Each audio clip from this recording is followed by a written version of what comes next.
Hello everyone, welcome to learning point. আজকে আমরা জানবো কিভাবে সুদ এবং আসল নির্ণয় করতে হয়। দেখেন এই যে এই প্রশ্নটি যেটা আছে, শতকরা 5 টাকা হারে সুদে 120 টাকা 3 বছরের সুদ আসলে কত হয়? এখানে বের করতে বলছে আমাদের সুদ এবং আসল। এই প্রশ্নটি এসেছিল হচ্ছে প্রাথমিক শিক্ষক নিয়োগ 2016 সালে। আমাদের যেহেতু সুদ এবং আসল নির্ণয় করতে বলছে, এই আসলটা আমাদের এখানে দেওয়া আছে, আসল হচ্ছে 120।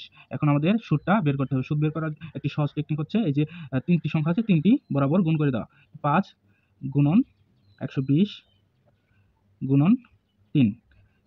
এই 5টা তো শুধু 5 এ নয়, 5টা হচ্ছে শতকরা হারে। শতকরা হার বলতে বোঝাচ্ছে এখানে 5/100 গুণন হচ্ছে 120 গুণন 3।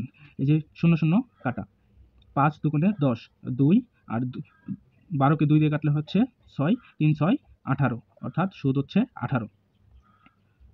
তাহলে 100 সুদ আমরা আসল তো পেয়ে গেছি 120 টাকা, সুদটা আছে 18, অর্থাৎ 18 যোগ 120 টাকা হচ্ছে মোট সুদ এবং আসল।